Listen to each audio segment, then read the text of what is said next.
So the next event on the track, it's the all ages 3,000 metres. Once this race gets underway, we'll go through the start list. And they are off. Representing BBC, it is Seth Marnie. From Churchy, CC Moore. From Brisbane Grammar Schools, is S. Fiddler. Brisbane State High, Jay Saunders. Toowoomba Grammar School, S. Gladwin. From Nudgee College, W. Curran. Ipswich Grammar School, E. Hayward. From Gregory Terrace, C. Gaspar. And from the Southport School, L. Keats.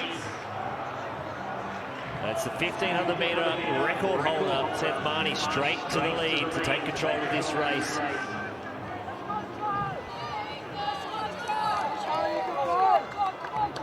Try and get a look at the times as they come around their first lap. Pretty comfortable running though through the first 300 metres. I think Seth would just be happy to settle in after his 1,500 and just take it easy for the first half of the race and just see how it all pans out. It's about a 68-second first lap there for the leaders. It's not pedestrian, it's the 800 first lap of the Opens. It was. They might actually go through faster than that, 800 metres, but Marnie comfortably out in front. You can always see a breakaway pack here. Moore from Churchy. And then Gladwin, Curran, Hayward. There's your first five, then Saunders. Probably the stillest it's been out there tonight. Not a lot of wind out there, as you can see those teardrop banners down the home straight. Staying very, very still.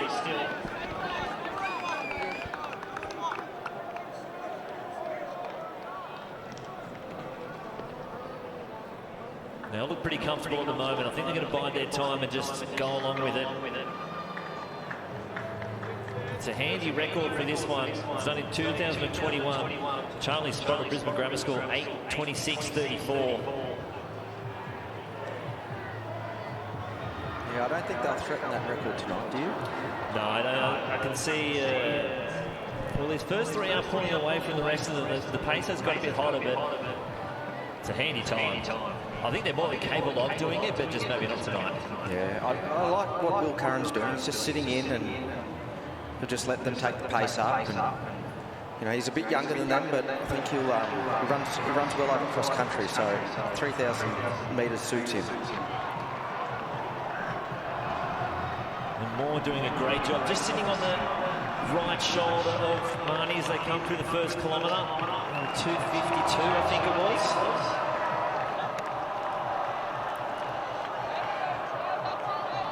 On for about an 8:40. Yeah, that's good time after having a big day. Well, that's it. Most of them, apart from Will, have done a fair few other events. Yeah, that's where I think Will's got an opportunity if he can just hang on to them. He's just losing a little bit of touch now.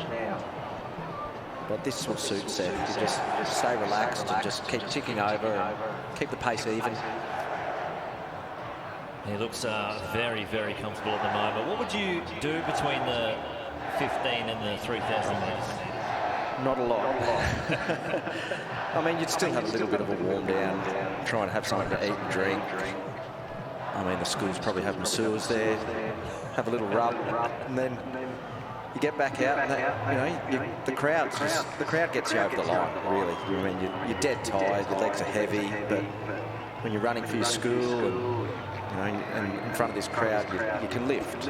Definitely can lift. Well, that's it. You come down the home straight, and you've got the spectators from the schools. You go around the back straight, you've got all your teammates down there.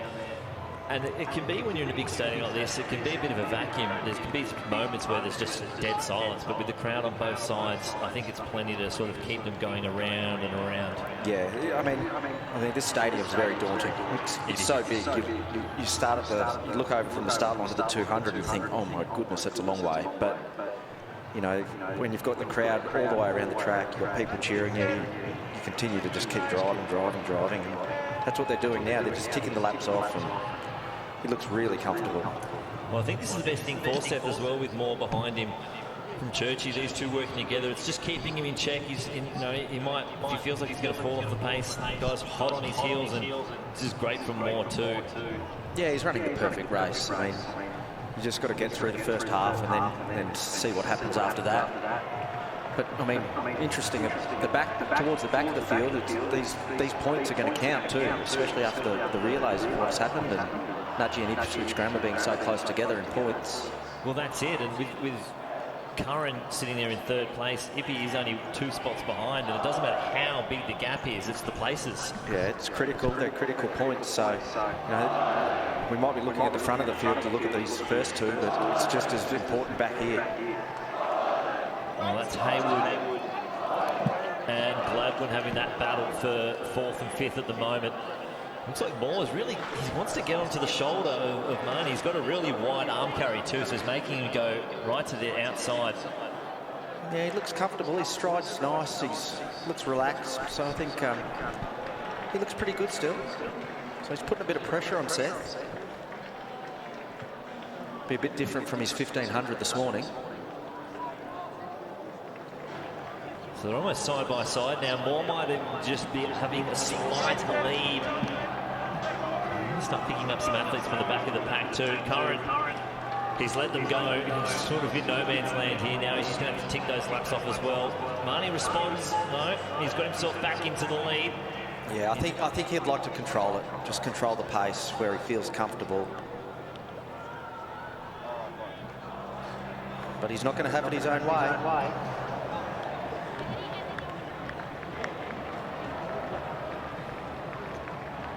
Not too long to go.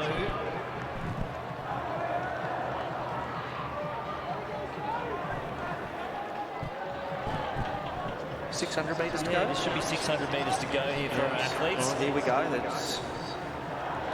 This is where they'll start making some moves. And I like the way Moore's running. He's comfortable. Yeah, the cadence looks like it's picked up just a touch. You can see the stride rate as they come into the home straight for the second last time. It's Marnie of BBC, Moore of Churchy. They've been toe-to-toe like this. The court is stretching. Stride rate's opening up. Ken Moore, how much longer can he stay attached? They get the bell. So Marnie of BBC, he's opening up that lead now. Moore holding on to that second place position, but he's letting Marnie go. Come on, Charlie! Yeah, Seth's controlled this race nicely. Ran it at his pace and didn't let Moore upset him too much. It's a good, strong run. So 2:50 to go for Marnie from BBC. Broke the record in the 1500 metres. He took almost 4 seconds off a 40-plus-year-old record, and he's opening up a huge gap. They were shoulder to shoulder with 100 to go, and with 150 left, he's stretching away from Moore. A gallant second place for the Churchy athlete, but Seth Marnie from BBC is going to come into the home straight.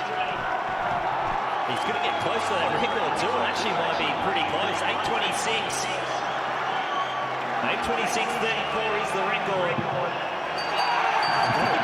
I think he's got it. We wrote him off early, but I think he might have snuck under it. It's 8:25. I think it was the good even pace. He just ran his pace, and he wasn't deterred by any moves Moore was trying to make on his shoulder. And it's a solid run. Unbelievable. He's taken a second off Charlie Sprott's record from 2021. He's gone back-to-back records in the 15 and the 3,000 metres. What a performance.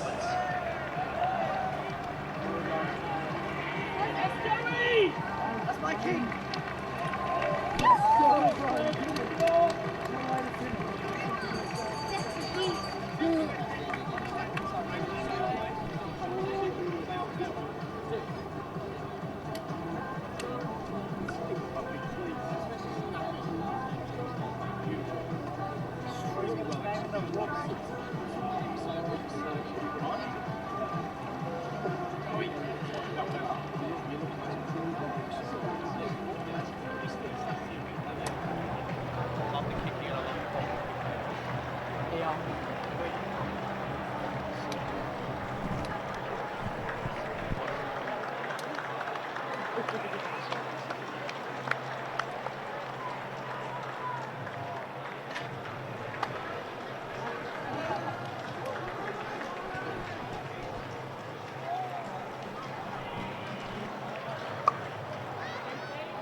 On 2028,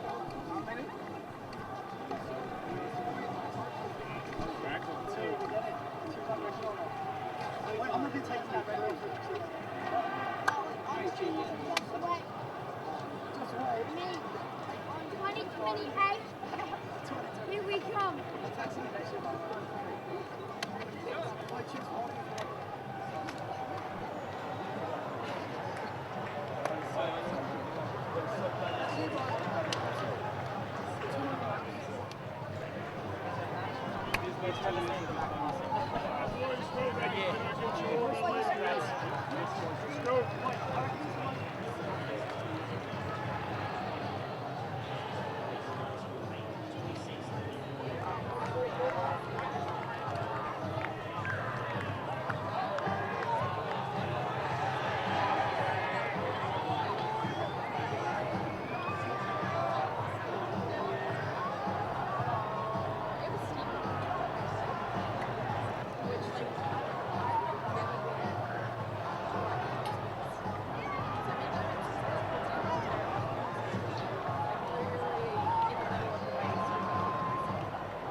Well, that was an unbelievable performance from Seth Marnie there.